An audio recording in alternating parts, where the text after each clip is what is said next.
The neon lights flickered in the dimly lit alleyway, casting an eerie glow over the cracked pavement. Jim Vintage stood with his back against the brick wall, his eyes fixed on the glowing screen of his laptop.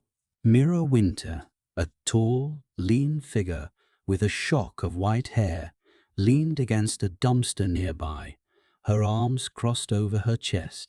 "We don't have much time," Jim muttered, his fingers flying over the keyboard.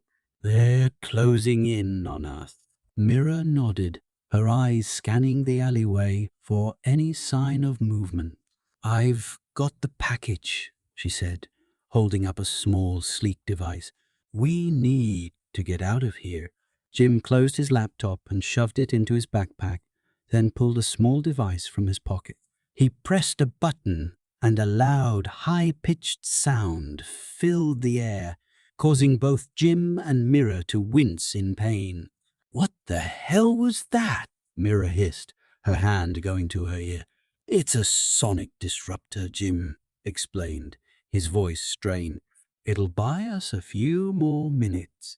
The sound died down, and Jim motioned for Mira to follow him. They moved quickly through the alleyway, their footsteps echoing off the walls. Jim led them to a rusted metal door, which he pushed open with a creak. They stepped inside a small, dimly lit room. The walls were covered in peeling paint, and the air was thick with the scent of cigarettes and sweat. A lone figure sat at a table in the corner, smoking a cigar and watching them with a wary eye. Jim approached the figure, his hand outstretched. "We need your help," he said, his voice low. The figure eyed him for a moment, then nodded slowly. "What do you need?" "We need a way out of the city," Jim said, his eyes locked on the figure. "And we need it fast." The figure leaned back in his chair, taking a long drag on his cigar. "I might be able to help you," he said, exhaling a cloud of smoke. "But it won't come cheap." Jim pulled a wad of cash from his pocket and tossed it onto the table. "Will this do?" The figure picked up the money and counted it slowly, then nodded. "Follow me," he said, standing up and gesturing for them to follow. Jim and Mira followed the figure out of the room and down a long, narrow hallway. They emerged into a bustling street, filled with the sounds of honking horns and shouting voices. The figure led them to a sleek black car parked at the curb. "Get in," he said, tossing them the keys. "And don't look back." Jim and Mira climbed into the car, their hearts racing. They knew they were in for a wild ride, but they had no idea what lay ahead. All they knew was that they had to keep moving or risk being caught by the forces that were closing in on them. Jim Vintage sat in the driver's seat of the black car, his hands gripping the steering wheel tightly as he navigated through the chaotic streets of the city. Mira Winter sat beside him, her eyes fixed on the passing buildings and neon sign. As they drove, Jim and Mira began to reminisce about their past hacking adventures. They laughed and swapped stories, their minds drifting back to a time when their lives were simpler and their goals were clearer. "Do you remember that time we hacked into the Pentagon's database?" Jim asked, a smile spreading across his face. Mira chuckled. "How could I forget? You had me cracking the encryption while you were busy mapping out their entire network." Jim nodded. "Yeah, that was a good one. But my favorite has to be the time we took down that corrupt corporation." Mira's eyes gleamed with excitement. "Oh, that was a masterpiece. We had them scrambling to cover their tracks for weeks." As they continued down the road, Mira's thoughts turned to their current mission. She knew that the stakes were higher than ever before, and that they were up against forces far more powerful than any they had faced in the past. She glanced over at Jim, her eyes lingering on his hands as they deftly navigated through traffic. She knew that his hacking skills were unmatched, But she also knew that his strength lay in his ability to work with others, to see the bigger picture and to know when to take risk, and she respected him for it. Jim sensed her gaze and turned to meet her eye. "What's on your mind?" he asked, his voice soft. Mira hesitated for a moment before speaking. "I just can't shake the feeling that we're in over our heads this time," she said. "The Syndicate is a powerful organization, and they'll stop at nothing to get what they want." Jim nodded, his expression serious. "I know, but we've faced worse before, and we've come out on top. Besides, we have something that they don't." "What's that?" Mira asked, raising an eyebrow. Jim grinned. Each other. "You're the best mathematical mind I've ever worked with, and I couldn't have done any of this without you." Mira smiled, feeling a warmth spread through her chest. She knew that their skills complemented each other perfectly, and that together they were unstoppable. As they drove on towards the secret airport that would take them out of the city, Jim and Mira fell into a comfortable silence, each lost in their own thoughts, but united in their determination to see the mission through to the end. The sleek black car came to a stop outside an abandoned warehouse on the outskirts of the city. Jim Vintage and Mira Winter stepped out, glancing around at their surroundings. The warehouse was run down and desolate, but there was a faint hint of something else in the air, something that hinted at a deeper, more sinister purpose. As they approached the entrance, a figure emerged from the shadows. It was a tall, slender woman with jet black hair and a piercing gaze. She was dressed in a sharp, tailored suit and high heels, and her presence exuded an aura of confidence and authority. "Jim, Mira," the woman said, her voice smooth and sultry. "I've been expecting you." "Kim Sono," Jim said, nodding in acknowledgement. Kim smiled, a hint of amusement in her eyes. "Indeed it has. Come inside. We have much to discuss." She led them through the dimly lit interior of the warehouse, past rows of dusty crates and abandoned equipment. Finally, they arrived at a small room at the back, where a table was set up with a laptop and a collection of documents. "Take a seat," Kim said, gesturing towards the chair. Jim and Mira sat down, and Kim took her place opposite them. "I understand you're looking for an ultra-high-density decodifier," she said, her eyes fixed on Jim. Jim nodded. That's right. We believe it's in the possession of the Syndicate." Kim leaned forward, a serious expression on her face. "I can confirm that. But it's not just any decodifier. It's a prototype, one that was designed to crack the most complex codes known to man. It's so powerful that it could give its owner control over the world's most secure networks and information systems." Jim and Mira exchanged a look, their minds reeling with the implications of what Kim had just said. "That changes everything," Mira said, her voice barely above a whisper. Kim nodded. "Indeed it does. And that's not all. The Syndicate is planning to auction off the decodifier to the highest bidder. And I have reason to believe that one of the bidders is a rogue nation with designs on global domination." Jim and Mira sat in stunned silence, realizing that the stakes of their mission had just been raised to a level they had never imagined. "We have to get that decodifier," Jim said, his voice firm. Kim smiled, a glint of admiration in her eyes. "That's why I'm here. I have resources that can help you, contacts that can get you closer to the Syndicate, but you have to be careful. The people you're up against are ruthless, and they'll stop at nothing to protect their interests." Jim and Mira nodded, steeling themselves for the challenge ahead. As they left the warehouse, their minds buzzing with the information they had just received, Jim turned to Mira. "We have our work cut out for us," he said, his voice serious. Mira nodded, her eyes focused on the road ahead. "But we have each other, and we have Kim. And that's a damn good start." The plane ride to Paris was long and uneventful, but Jim and Mira were too focused on their mission to care.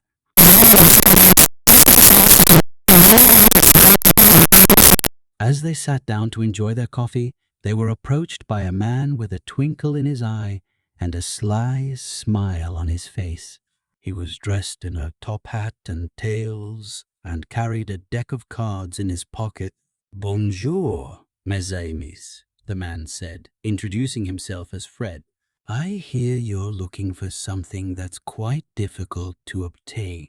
Jim and Mira exchanged a glance, wary of this newcomer, but something in his demeanor put them at ease. "We're listening," Jim said, leaning forward. Fred nodded, pulling out a small notebook and a pen. "I have a photographic memory, you see. I remember everything I see, hear, and read. And I've been studying the vault you're interested in for quite some time." He began to sketch out a plan on the paper, detailing every step they would need to take in order to break into the maximum security facility and retrieve the gadget they were after. His hands moved quickly, deftly outlining the complex series of maneuvers they would need to execute flawlessly.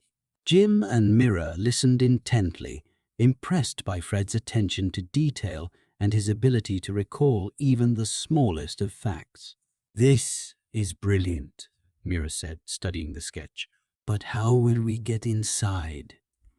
The security measures are incredibly advanced." Fred smiled, tapping the side of his nose. "I have a few tricks up my sleeve, and I know a guy who can get us the equipment we'll need. But we'll need to move quickly. The auction is in 2 weeks, and we don't want to leave anything to chance." Jim nodded, his mind already racing with the possibilities. "Let's do it. We have nothing to lose." And with that, the trio set to work plotting and scheming and preparing for the most complex heist of their life. After weeks of preparation, Jim, Mira, and Fred made their way to a remote, snow-covered location in the Nordic wilderness. Their goal was to infiltrate a highly secured facility and retrieve a key component of the ultra-high-density decodifier. As they soared through the sky, descending from their airplane in a small aircraft, Jim couldn't help but feel a sense of excitement and anticipation.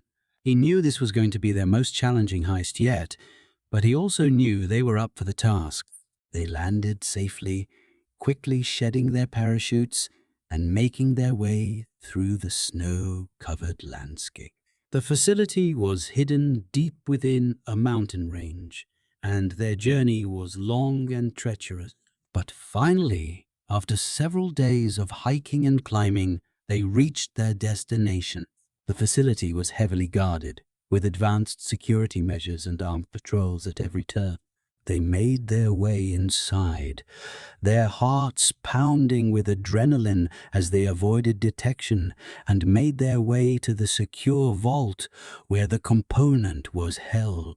With Fred's expert guidance, they bypassed the security systems and retrieved the device, feeling a sense of triumph as they made their way back to the surface. But their victory was short-lived. As they stepped out into the cold, crisp air, they were met with the sight of dozens of armed guards surrounding them, weapons at the ready. "We have you surrounded," one of the guards barked. "Drop your weapons and surrender peacefully." Jim, Mira, and Fred exchanged a glance, knowing that they were outnumbered and outgunned, but they were determined to see this mission through to the end. "We're not going down without a fight," Jim said, gritting his teeth as he reached for his weapons. But before they could make a move, they were surrounded and captured, ending their heist in a cliffhanger. As Jim, Mira, and Fred were surrounded by armed guards, they knew they had to act quickly to escape. Jim and Mira braced themselves for a fight, but Fred had other ideas. "Wait," he said, holding up a hand. "Let me handle this." Jim and Mira exchanged a glance, unsure of what to make of Fred's sudden confidence. But before they could say anything, Fred began to speak. "Listen to me, gentlemen," he said, his voice calm and steady. "I know you're just doing your job, but I promise you we're not here to cause any harm. We just need to retrieve something that was taken from us. Something that's very important." The guards looked at each other uncertainly, their weapons still trained on Jim, Mira, and Fred. "What is it you're looking for?" one of them asked. "It's a small device," Fred said. A component for a project we're working on. We just need to retrieve it and we'll be on our way. You won't even know we were here." The guards hesitated, unsure of what to do, but Fred's calm demeanor and convincing words seemed to be having an effect. Suddenly, there was a loud noise from behind them. The guards spun around, their weapons at the ready, but it was too late.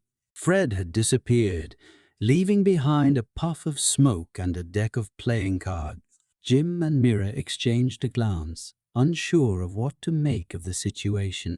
But before they could react, Fred appeared behind them, holding the device in his hand. "Let's go," he said, his voice urgent. "We don't have much time." They made their way through the facility, Fred leading the way with his prodigious memory and sleight of hand. He knew the layout of the facility like the back of his hand, and he was able to guide them through secret passageways and hidden tunnels. Finally, they emerged into the open air, the guards nowhere in sight. Fred led them to a nearby sewer tunnel, where they were able to escape undetected, the device safely in their possession. As they made their way back to civilization, Jim and Mira couldn't help but marvel at Fred's skills as a magician and his prodigious memory. They knew that without him, their mission would have been a failure. But they also knew that their troubles were far from over. They still had a long way to go before they could complete their mission and use the ultra-high-density decodifier to save the world. Jim, Mira, and Fred were enjoying the sunny beaches of Spain when suddenly Jim's phone rang. He answered it, and on the other end of the line, a voice spoke in code. Jim's face turned pale as he listened to the voice. "We've been compromised," he said to Mira and Fred, who both looked concerned. "Two of the most terrifying organized crime groups are after us." Mira quickly went into action, pulling out her laptop and tapping away at the keyboard. "I can get us out of here," she said, her voice calm but determined. "But we have to split up." Jim and Fred looked at each other uncertainly, but they trusted Mira's expertise. "What do we do?" Fred asked. "Jim and I will head to London," Mira said, her fingers still flying over the keyboard. "We'll lay low for a while and try to gather more information. You, Fred, will fly to New Atlanta. It's a dystopian city, but it's also a hub for underground tech. You might be able to find some leads on the ultra-high-density decodifier there." Fred nodded, his expression serious. "I'll do my best," he said. With that, they parted ways, each heading to their respective destinations. Jim and Mira made it to London without incident, but they knew they couldn't let their guard down. They checked into a hotel under false names and began to gather information on the organized crime groups that were after them. Meanwhile, Fred arrived in New Atlanta, a city that seemed to be stuck in a perpetual state of darkness and despair. But he didn't let that deter him. He went straight to work, using his skills as a magician to blend in with the city's underground tech scene. Days turned into weeks, and the three of them worked tirelessly to evade their pursuers and gather information on the ultra-high-density decodifier. It wasn't easy, but they were determined to see their mission through to the end. And as they worked, they knew that the fate of the world was in their hands. The ultra-high-density decodifier was the key to unlocking the secrets that could save humanity from itself, and they were the only ones who could get their hands on it. Jim, Mira, and Fred were shocked when they learned the truth about the inhabitants of New Atlanta. They had never heard of anything like it before. Homeless billionaires with subdermal microchips that made them immortal. It was almost too hard to believe, but as they talked to more and more people in the city, they began to realize that it was true. And they also learned that the microchips weren't just for immortality, they also had the ability to disintegrate bullets in mid-air. It was a game changer for the city's residents, who were constantly under threat from violence and crime. Jim couldn't resist playing around with the ultra-high-density decodifier, trying to see if he could get the service for free. But in his eagerness, he accidentally accessed the control of all the microchips in the city. And then, before anyone could stop him, he mistakenly shorted out the batteries in all of the chips. The effect was immediate and catastrophic. The people of New Atlanta, who had once been immortal, now began to die in droves. There was nothing anyone could do to save them. Jim, Mira, and Fred watched in horror as the city was plunged into chaos. The trio knew they had to get out of there and fast. They fled the city, but they could feel the weight of what had happened on their shoulders. The mistake Jim had made had cost thousands of lives. As they continued on their mission to retrieve the ultra-high-density decodifier, they couldn't help but feel haunted by what had happened in New Atlanta. They knew they had to make it right somehow, but they didn't know how. And as they worked, they also knew that they were being hunted by the two organized crime groups that were after them.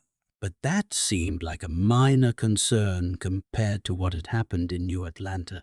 The trio pushed on, determined to see their mission through to the end. But they knew that they could never forget the mistake they had made in New Atlanta. It was a tragedy that would haunt them forever.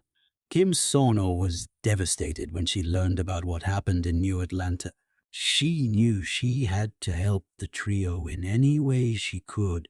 So she used her vast network of contacts to plant false information about the tragedy, blaming it on a sinister cult that was a sworn enemy of one of the crime gangs that were hunting the trio.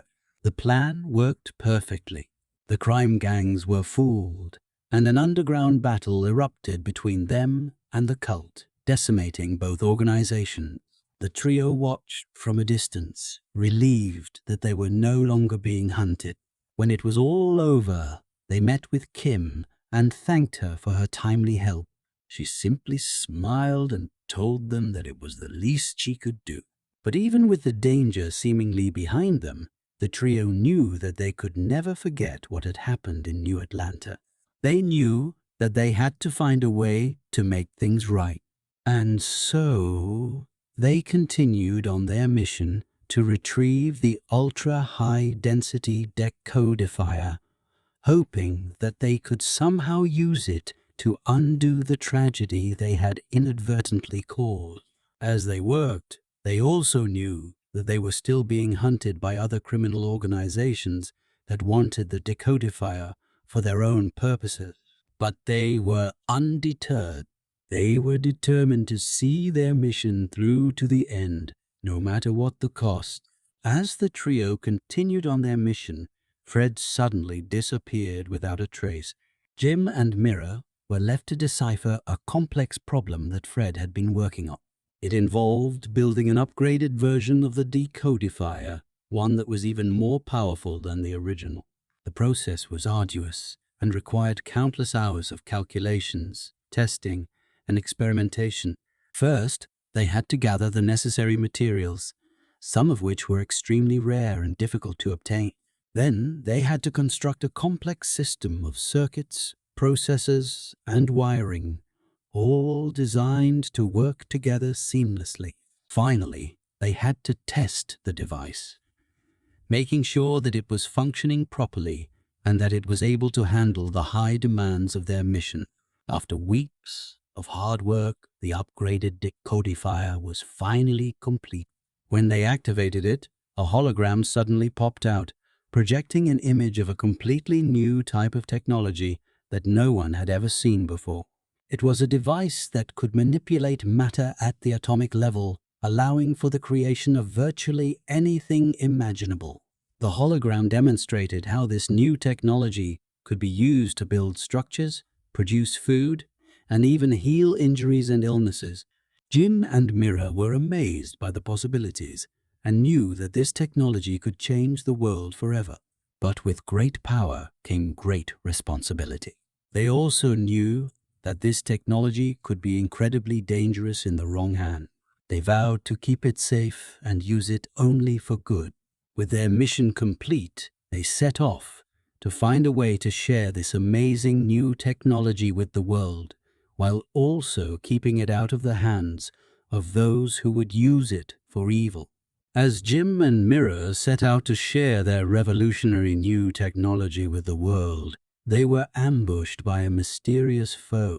Mira was attacked with a deadly bioweapon that threatened to take her life. Jim narrowly escaped and was forced to go on the run.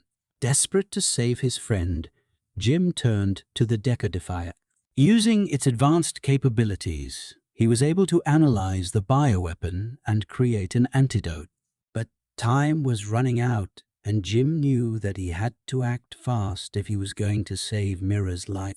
After many tribulations, Jim finally found Mira, barely clinging to life.